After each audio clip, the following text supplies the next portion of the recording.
I met someone recently, and he's about 40, I guess, and I said, you know, what do you do? And he says, I want to make movies. He wants to be a movie producer.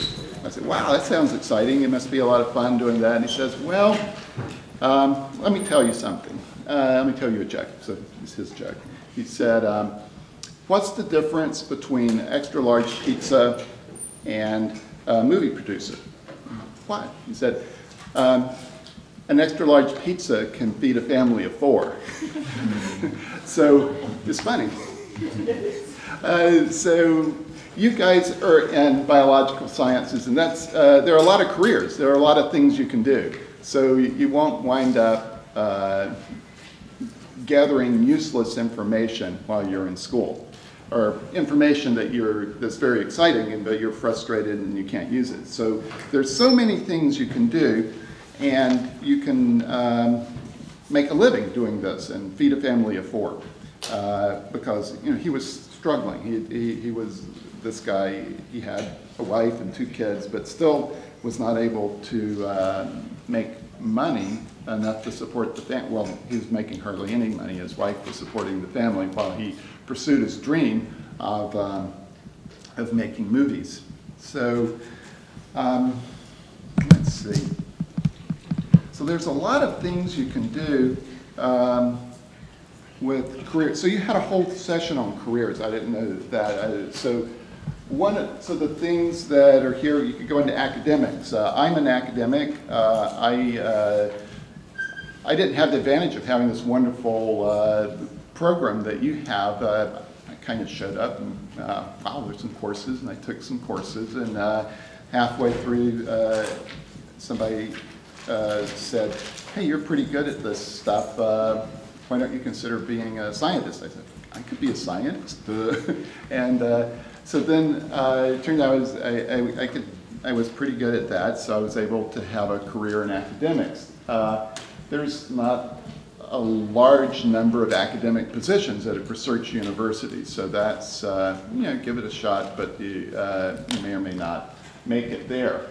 But there's biotechnology is exploding now. There's all kinds of jobs in biotechnology for biological sciences major.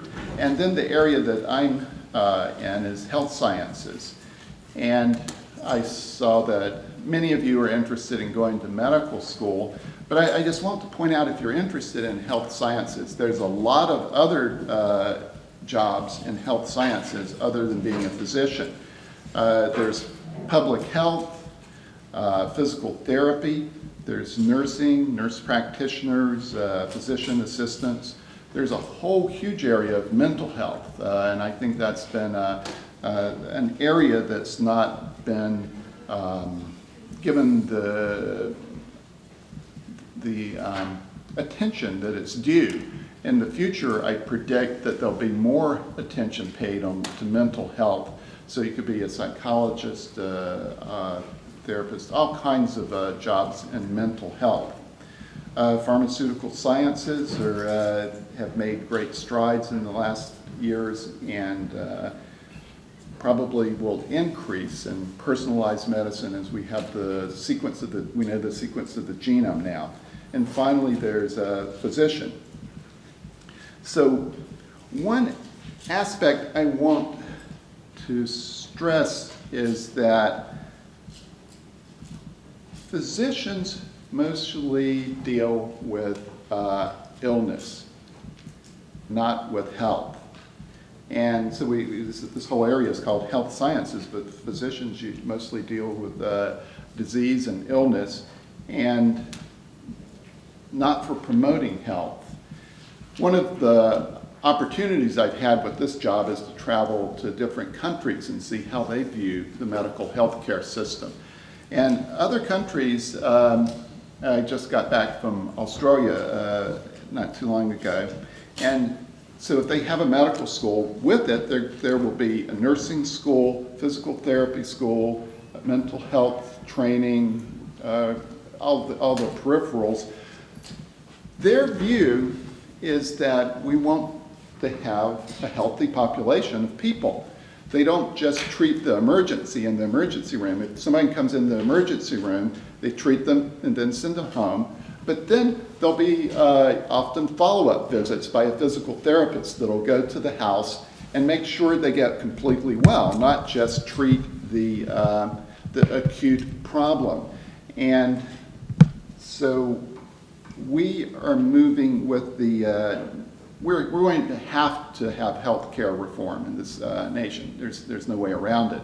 The way we practice medicine now just doesn't work, and it's going to change, and there will be more opportunity for trying to focus on health rather than the very high-tech, expensive ways of focusing on emergencies after they come in. It's estimated, and I'd like to draw a difference between disease and illness.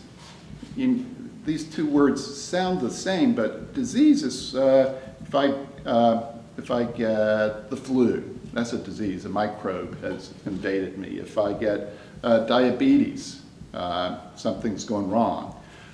Well, type 1 diabetes. Type 2 diabetes is a good example of the fact that the various estimates say that upwards to half of our illness is self-induced.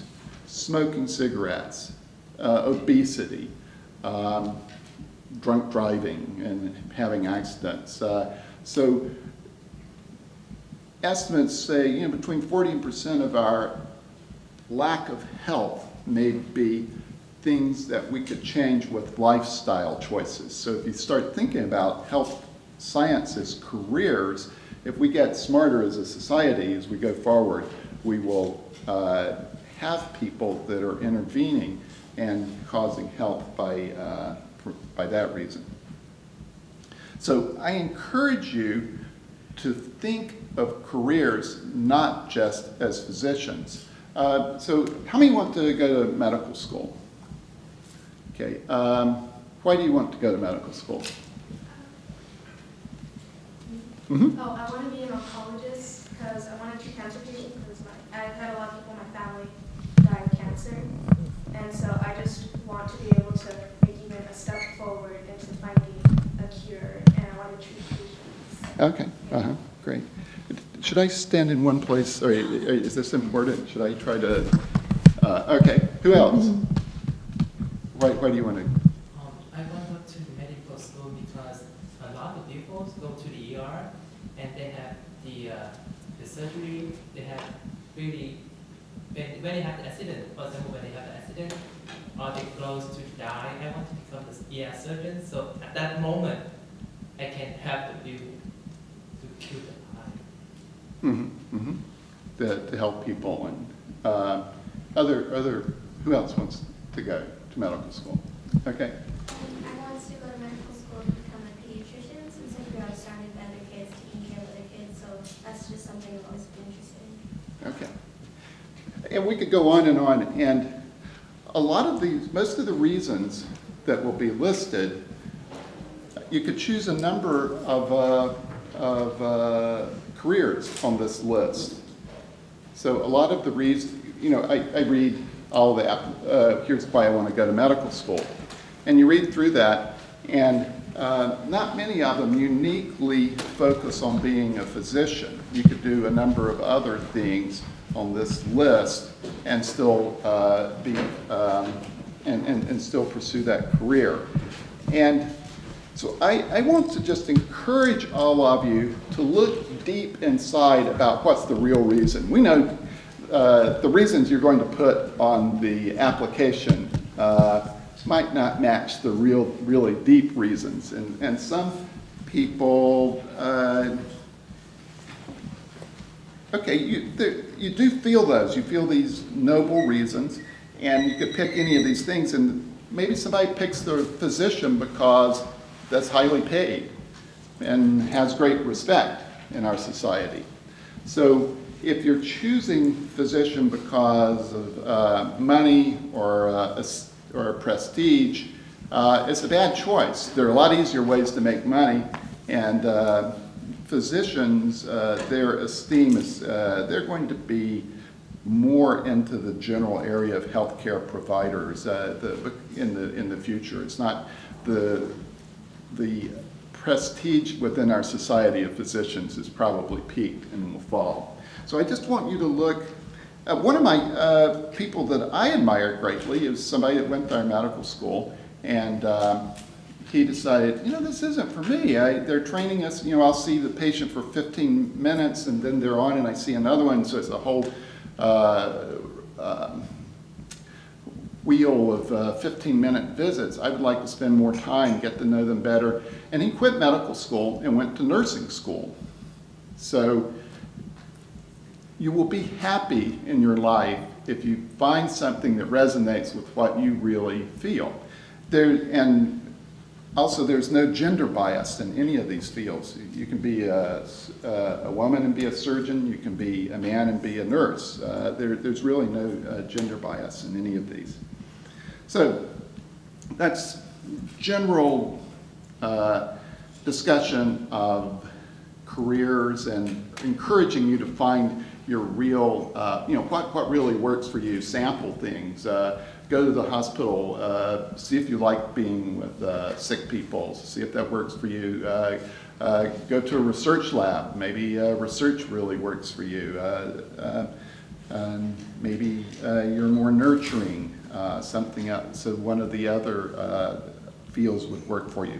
Part of this is there's not enough room in medical school for all the applicants, so a lot of you will have to choose another area. One other general comment, people that are underrepresented in medicine, groups that are underrepresented, often tend to aim too low. I encourage you to aim high because you may have been programmed to aim low, and my experience is that it is the slope. If you have this passion within you and maybe have not been provided the opportunity some other people have, you get into this environment and you're really sore. So I encourage you to consider that. So this is more editorial stuff, and I'll shift from that to talking about medical school, specifics of medical school, and how it relates to your bioscience major. So first thing, this is a photograph that I took from an article in the early 1920s. It's the original article that reported insulin to the biomedical community. So this is a kid with type 1 diabetes, 3 years old, weighs 15 pounds. And before the discovery of insulin, every single kid with that died. I mean, 100%. No matter, it was just 100%. They died. And then insulin was discovered, and you could treat type 1 diabetics with insulin. And here's one of the first kids treated. This is just 2 months after the photo on the left, and went from 15 pounds to 29 pounds. So this is miraculous. So if you want to go to medical school, this is the type of thing you can do. Or other health sciences areas, participate in helping people recover like this. So before, I would say roughly within the lifetime of my dad, the whole practice of the whole healthcare sciences has blossomed because biomedical research has provided these seemingly, to the people before this era, seemingly magic tools like insulin that can do this. So the thing, you want to go into medicine, you want to have a caring, compassionate view of people, but you also want to be able to use the tools that you'll have in your toolbox, like insulin. So as you go through your studies, you'll take physics and you'll say, I'm studying physics, I want to help people, I want to heal people, I don't want to study physics and the math involved in the physics, and you'll be doing Gibbs-Donnan equilibrium, and there'll be a semi-permeable membrane, and you'll be calculating the forces, the osmotic pressure that makes the fluids go this way or that way. Well, this kid has osmotic diuresis. They get dehydrated because they have osmotic diuresis. If you don't know Gibbs-Donnan equilibrium stuff, you're not going to be able to understand the pathophysiology of this disease and why do they urinate so much because of osmotic diuresis, because glucose is spilling into the urine and through osmotic action pulling the water with it. And you won't be able to understand it. So I encourage you to take a long-term view of what you need to develop to have a scientific foundation for practicing medicine, because the magic bullets that we have for doing miracles like this come from the scientific foundation that you'll get as you go through your undergraduate studies.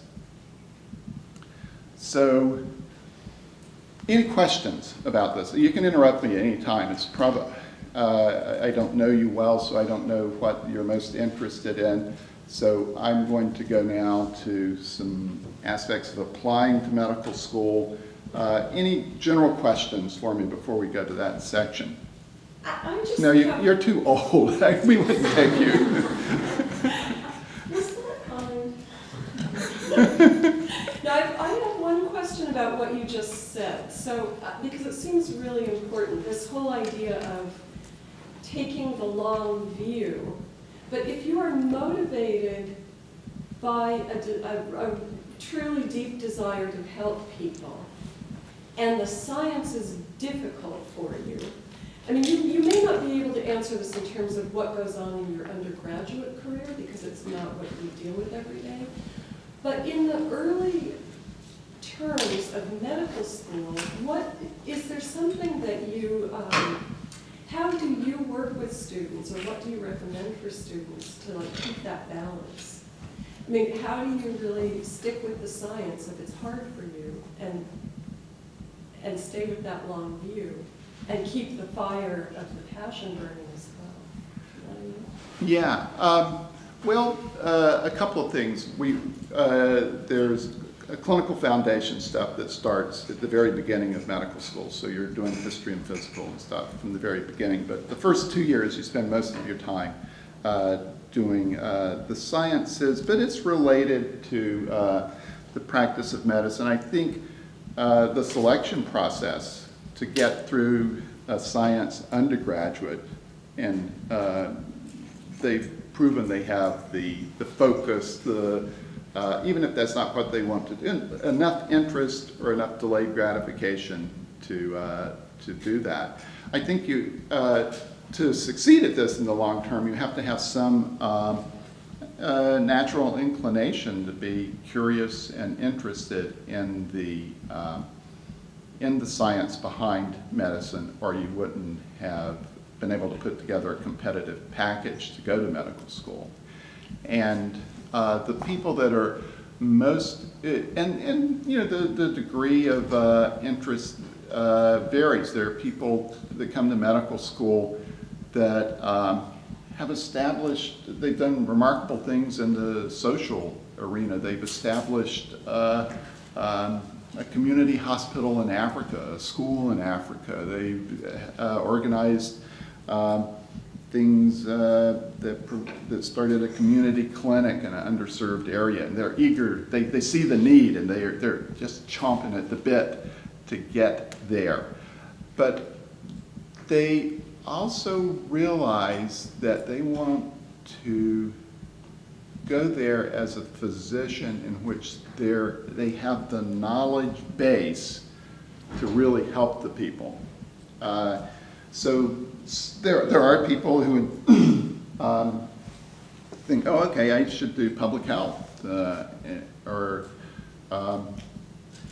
business. I mean, They're, this is, if their passion is more for providing public health related changes, it's better to take that route and pursue that. You know, there's political things that we could do that would be marvelous for changing. There's actions that we know we should take. It's just getting people to be smart enough to take those actions. So some of the kids start out in pursuing a medical career and then see that this is a better route to take.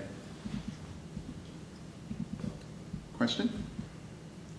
As a psychology major, I'm wondering, you mentioned 2 years of knowledge acquisition in order to get into medical school. Is that a good estimation of time that it would take? Because I've been told that it's okay, you can get into medical school not as a biology major. Yeah, I'll go over some of the majors. There's a slide on that. Okay. So we'll come back to that in a Okay. second. So yeah, let's look at some of the, what do you need to do to get into medical school? Well, you need to, so academics is central. It's very competitive. I'll show you some numbers. What kind of grades do you need? So academics ought to be in big, bold letters there. It's not just one of the several things. If you don't have the numbers, you won't get by the computer screen to be looked at initially at all.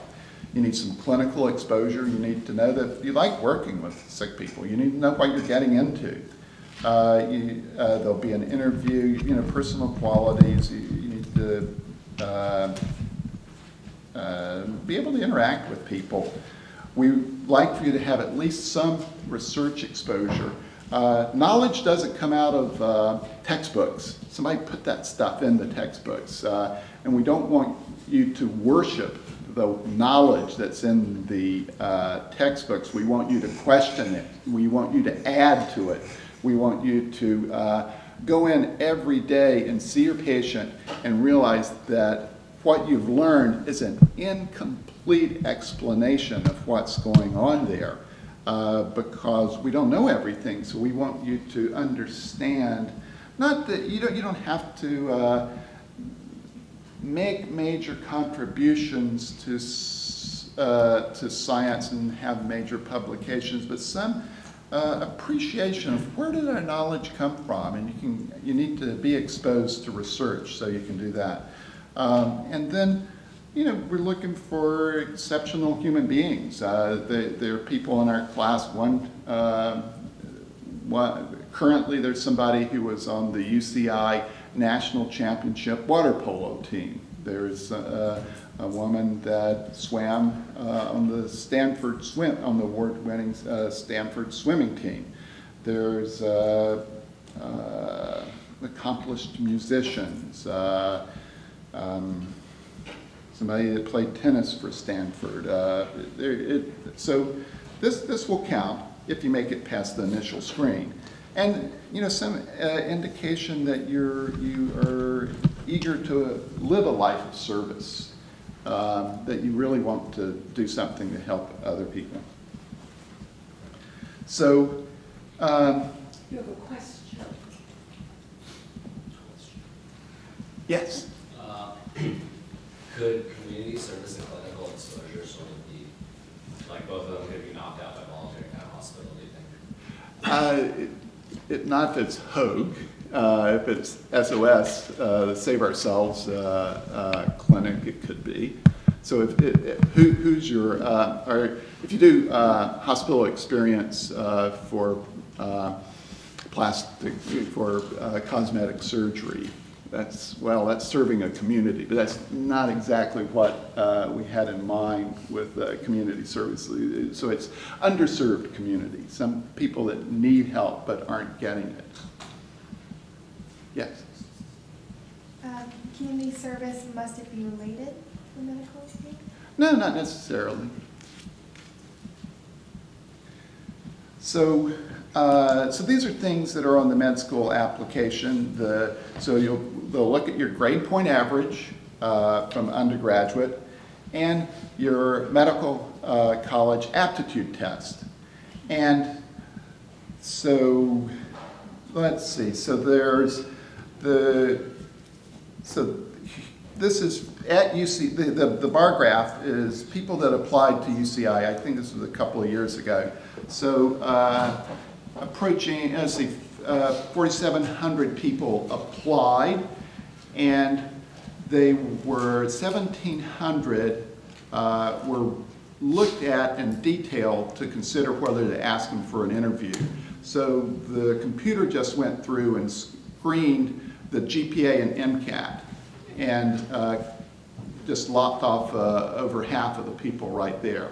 So you've got to have your academics in order to even be considered. So then they reviewed it, and so they would look at letters of recommendation, extracurricular activities, and the personal statement. So what have you done with your life? Have you done nothing but study so that you could get the required academics to be admitted? And okay, this person had a little bit low GPA, but she was at Stanford and on the swimming team, and that they practiced 20 hours a week. That's okay, and then so that's a significant commitment. Letters of recommendation. Get to know somebody well. If your letter of recommendation says, yes, this person was in my 400 student introductory biology class and made good grades, that's not a real strong recommendation. Get to know someone, maybe through research. If you do research, get those people to say, boy, this kid has an inquiring mind and is highest integrity, highest motivation, and somebody that really knows you. And the more they are embedded in how much would we respect their recommendation if it's a recommendation from a hedge fund operator where you worked some summer, and was okay, yeah, thanks. So the quality of letters of recommendation. So then about 500 people were interviewed, 265 were accepted, and 104 actually enrolled. So we accept, that many. That's because there are multiple acceptances. So that gives you, it's not an easy path. So this gives you some idea of how you want to hit the ground running and get those academics in order. Oh, there's an interview when you get invited for the interview. How you come across to the student. If you're cold and nervous and or aloof, are you talking to someone that you would like to go see as your physician?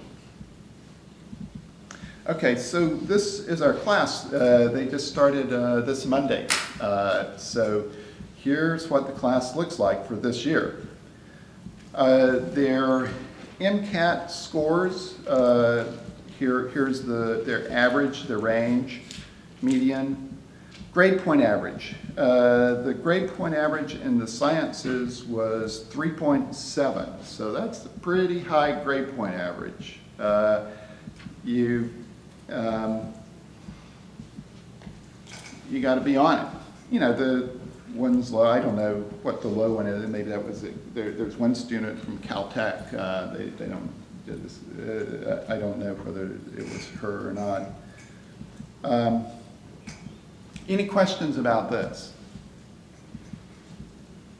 You want to pause? How many were previous UCI students? The next slide. Will show. So this year's class is two more males and females. Last year it was the flip, so it's the last several years it's been about exactly 50-50 by chance, not by not by design. The average age is 24. The range was 21 through 33 this year. So here's where people went. 17 are from UCI. Our biggest contributor this year was UCLA. The UC schools are our biggest contributor. Interestingly, UC Riverside and Santa Cruz are on down the list. Only one from Riverside and Santa Cruz. We've got, what have we got? We got a student from Harvard, Duke. There's one from Caltech.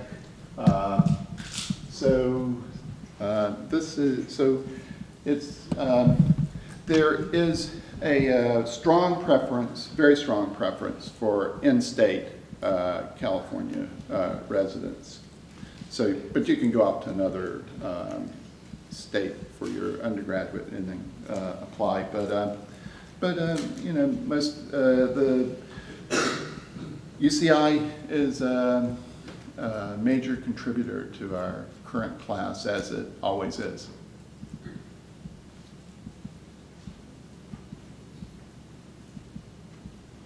What did the undergraduates major in?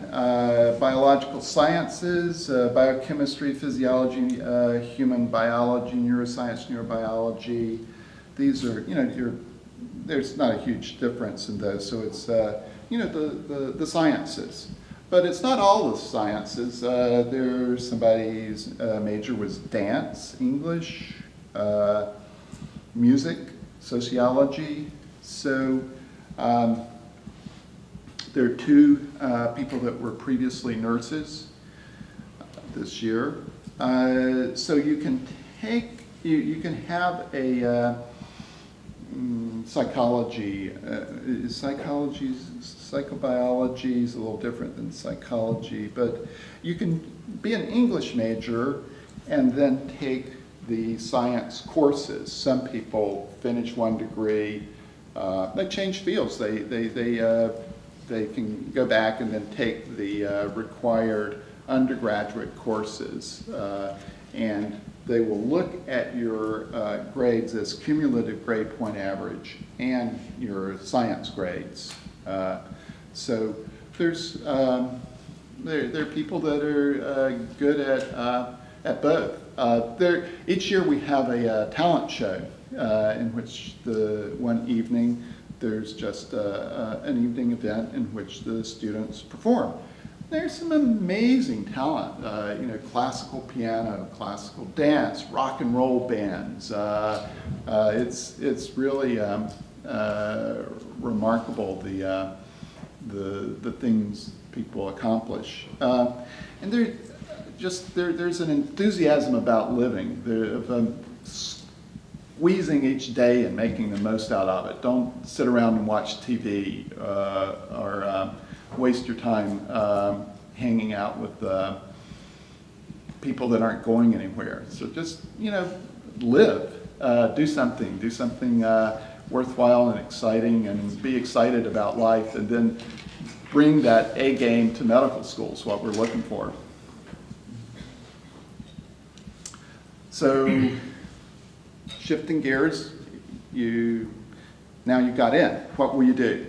So the first year, this is the upper bar shows you the classes you'll take. You'll start with biochemistry and histology, anatomy, later in the year, genetics, neuroscience, immunology, and down at the bottom in green, there's clinical foundations. From the beginning, you'll start examining a patient, learning how to take history and physical, and follow that during the course of the year. So to put this in some sort of broader perspective for you guys, I stuck this in. So in undergraduate school, you'll spend more time, you'll take chemistry. You'll take chemistry and organic chemistry. You'll study atoms and molecules and some molecular biology. What's this chemistry doing in the cells? And you may get a cell biology course and go from cells into tissue. In medical school, you'll look at the biochemistry and focus on the areas of biochemistry that we know are most related to disease. So you go back to diabetes. Diabetes is a disorder of carbohydrate metabolism, so we'll be sure you know carbohydrate biochemistry back and forth.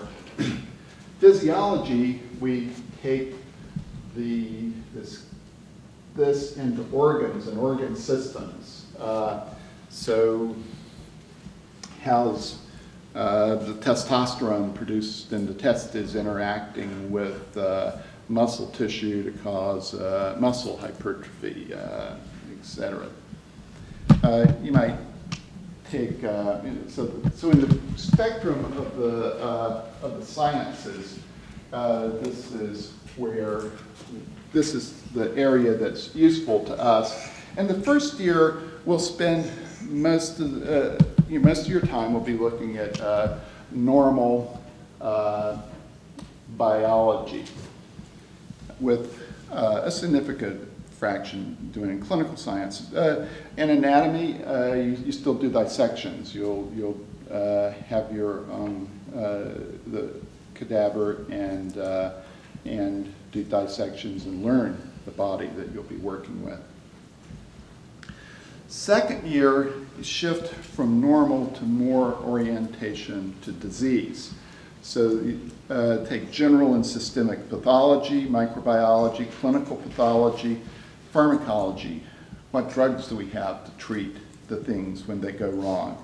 Continue with clinical foundations, more advanced. At the end of the second year, you take the National Board of Medical Examiners Step 1 test. It's a test, do you know the basic sciences you need to pass medicine? So this is a test that's given throughout North America, so it's US and Canada, and you have to pass that to be able to move on to transition into the clinics. So then there's we call it clinical foundations 3 that prepares you to go into the clinics, and then the third and fourth year you spend your time doing clinical clerkships. So you'll spend 6 weeks in internal medicine, 6 weeks in surgery, 6 weeks in psychiatry, 6 weeks in what did I forget? But I think there's about 6 specialties. You go through those, and you really immerse yourself in clinical medicine then.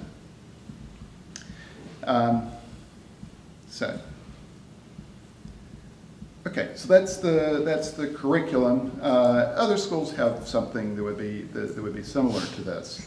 I'll pause and invite questions before moving on to talk about UCI School of Medicine in general. Yes? How long for the interview? You have 2 30-minute interviews. No pressure, just your future is resting on this 30-minute interview. One with the faculty and one with the student. Yes? Usually for an interview, what are the people interviewing you looking for in you? Like what characteristics are people looking for? Interesting, they do these little check marks. Do you make eye contact? They're well, yeah, I was good at that. I was good at that. And you want to say, are you articulate? Can you describe what you've done? Is there a feeling of personal interaction? Because that's important in the practice of medicine.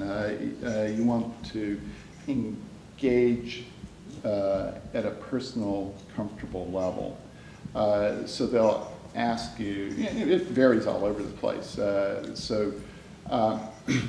Be yourself. Just describe your enthusiasm for life, and what have you done? How have you spent your time? And be able to, just have a conversation and exchange information comfortably. Listen to the question. If somebody asks you, "Did you ever work in a lab?" You say, yes, and I really enjoyed working in the underserved community, and I did this and that. So listen to the question, talk about what they want to talk about. Yes? They told me that usually the process for application takes up to a year to actually get accepted to the school. So some people apply in their third year of undergraduate. Do you have any recommendations? Yeah, because almost telling me it takes like a whole, like you apply junior year. No. You would apply after you've finished. You apply. When do you apply? In the fall of your senior year, fall or winter of your senior year, and then you could get acceptance up to the day before medical school started. I mean, most people will get accepted months ahead, but this year, 2 days before medical school started, one of our somebody in our that we had accepted got accepted at Harvard, I think. So off they went. So we had to find somebody else to fill that slot. So wow, one person's really excited. They felt, and so the class isn't set until it starts in August, and then people that don't get accepted, then you have time to you'll have time to apply for the next year. So you don't need to, you just think about 1 year ahead of time. Yes? One question. So like, let's say we apply in the fall, and then we apply in the fall, and then the year comes around and we don't get in. Should we apply to the school again, or should we apply to a different school to our second try? So yeah, no, apply again. It's a noisy process. The interview, like you said, you could get matched up with someone through no fault of your own that is grumpy that day, and so I don't like this person. And so apply again. Particularly, did you get on the waiting list? Were you invited for if you weren't invited for an interview? Well, talk to Dr. Peterson. Dr. Peterson is the director of admissions. Why? And say, well, you had a low MCAT. Everything else was fine, but your MCAT was low, and say, and ask her. We would say, if you could get your MCAT score up, we will consider you. And you can take a course, so don't give up. A high percentage of the people are accepted on their second or third try, and you can take other courses. There are post-bac programs that help people, particularly. What's your profile? If you go through and you struggle the first year, and you just don't catch on. And then it gets better and better, and by the end of undergraduate, you're doing great, but you have a low grade point average because of this. Well, the slope extrapolates to, you can get there.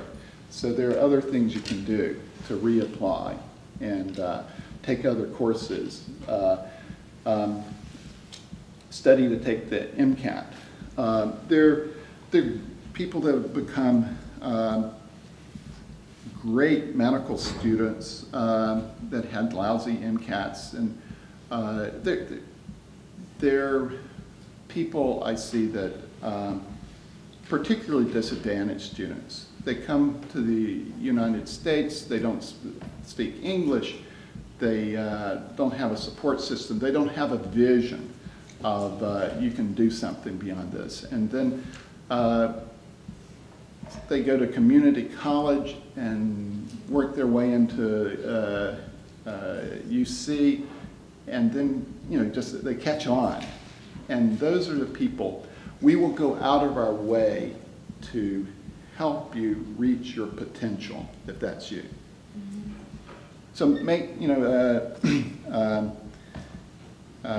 make direct contact with the director of admissions if that's the case, and plan a course of action to get in. And because you're rejected once, some of our students did honors throughout and then are going to orthopedic surgery and highly competitive specialties. They were rejected the first time, so it's not. Don't give up if you're rejected the first time. Oh, that only lets like more questions. Do like some students do they have priority over the others? No. In what way do you mean priority over the others? Well, in-state students have priority over out-of-state students. But It's just open. it's open, and it's open, but there's a consideration of background. Mm-hmm.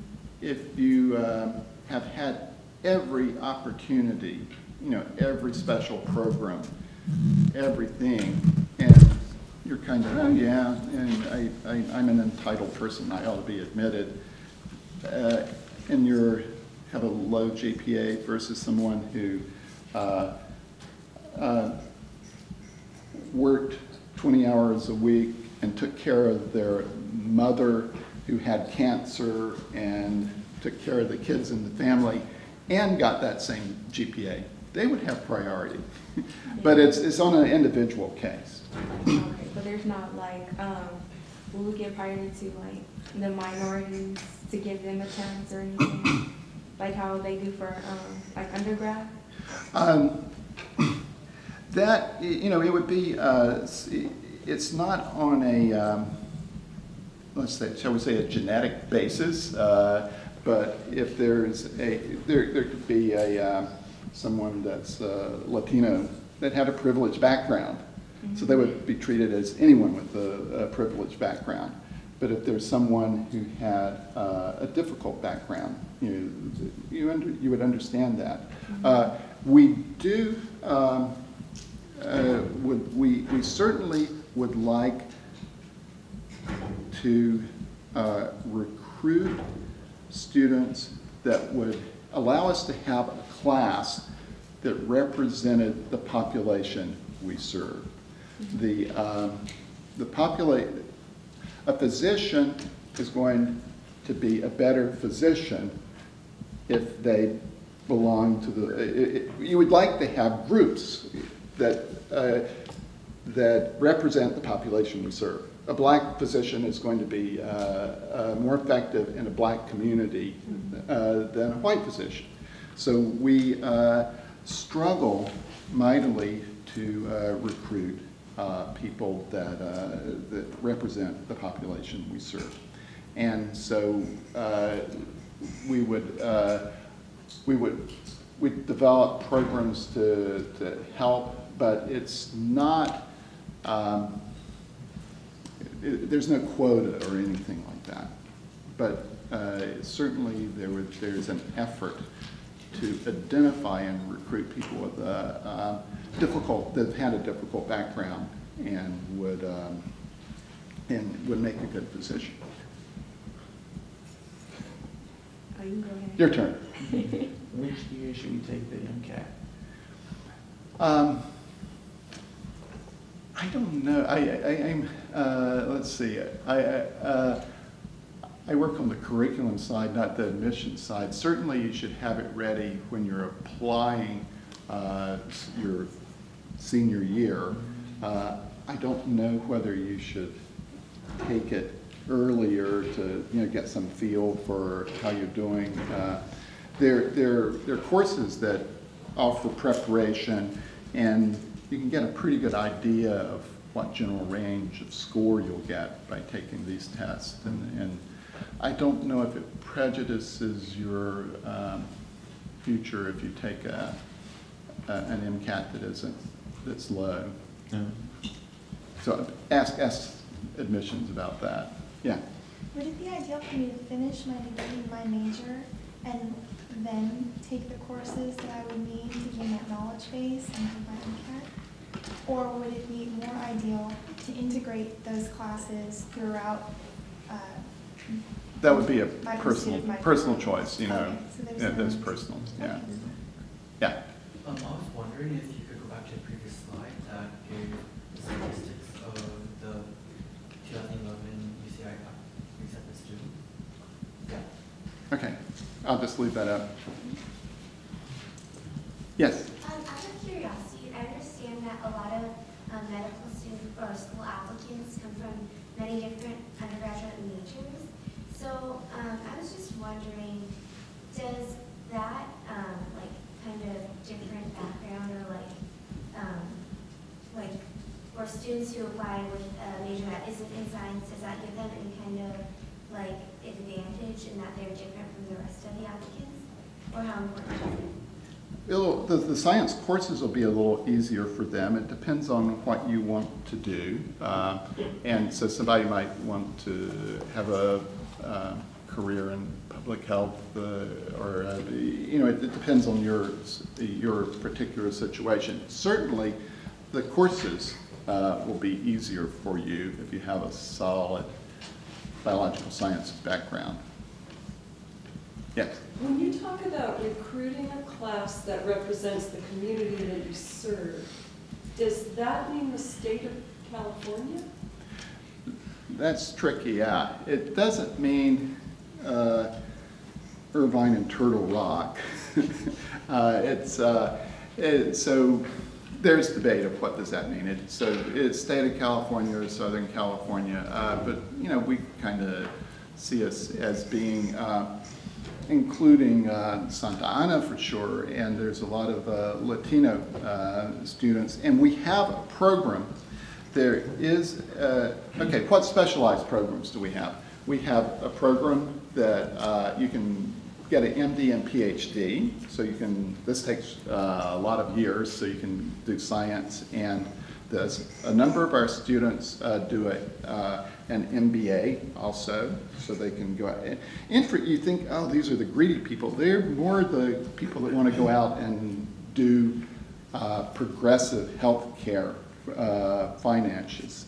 But the program that I was thinking about, that I just wanted to put it in a broader perspective, we have a program in medical education for the Latino community. It's called Prime LC. So this is a program in which we try to recruit students that will be leaders in providing care for the Latino community. And they, not just knowledgeable physicians, but leaders in directing this also. So and you don't have to be a Latino, you have to speak Spanish fluently. So there have been some white, black students, but mostly they're Latino.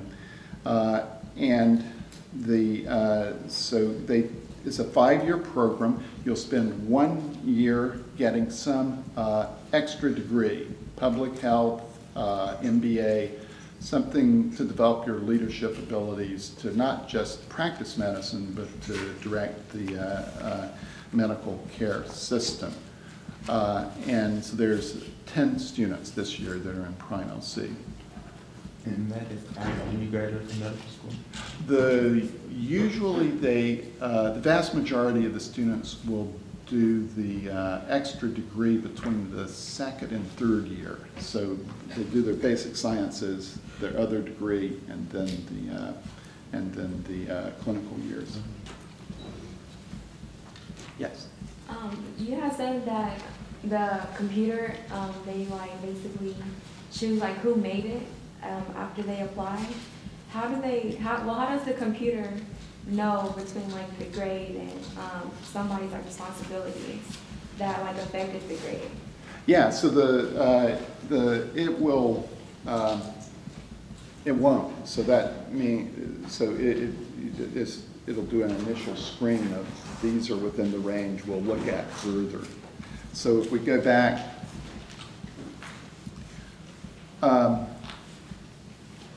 so the drop between the applicants and then reviewed for an interview, you lost that many people just based on numbers. And then these, you lost this many people after you looked at the file. So that if you make it here, they'll say, oh, now we will consider your difficult background, et cetera. And if you didn't make it here, then you can talk to Dr. Peterson and she'll say, your MCATs were low, work on your MCATs So that was just basically screening for the people that didn't make the minimum requirements? for the grades and MCAT scores. Okay. So that's what happened from here to here. Oh, okay. And then some judgment comes in from here to here. And then more evaluation of how you do at the interview. And with the different kinds of doctors, do they still all do the same 4 years? Yes, everybody does the same 4-year curriculum for the first 2 years and in the basic clerkships. But then what you would do in the 4th year, you would start having time to specialize. There's it's called a sub-I, a sub-internship. You could, you have some choices in your electives and things, so you could choose to do surgery, and you also can go to another university in the 4th year to say, I want to do, say I want to do orthopedic surgery. So I can go to other schools and do an orthopedic surgery orthopedic surgery elective there, and let them, you go there and you just work your butt off and say, and let them know, yeah, you want to take me. One thing I want to do at the very end, I could tell you about our school, but we were running out of time. But this is a slide I want you to look at for a second, because our society gives a special scrutiny to physicians. We expect a higher standard of professional behavior. If you, while you're an undergraduate student, get a DUI, you can go on and be an investment banker, no problem though. That may help your CV there, I don't know. But that's not good. So I want you to start this year. Here's the best way to tell it. This year, 4 people were accepted to medical school, were offered acceptance pending scrutiny of their record, and then were said, no, we don't want you after all. So they've done all of this hard work, were admitted to medical school pending a record review, and then were said, no, we withdraw our acceptance. So if you have an incident, public drunkenness, everybody's going to do a little something crazy in undergraduate school. Try to do it in the privacy of your own room, but if you get out in public and get something on your record, be absolutely honest about it. Put it out in front and get it examined, because they'll screen these things, and they'll tell you in the application, we're going to check anything you want to disclose. And if you don't disclose and try to hide it, they'll find it and you'll, boom, no question, gone. If you have a record, disorderly conduct, they'll look at it. If you have one, they'll look at it and put it in perspective, what happened, and that often will slide. If you have 2, two DUIs, no.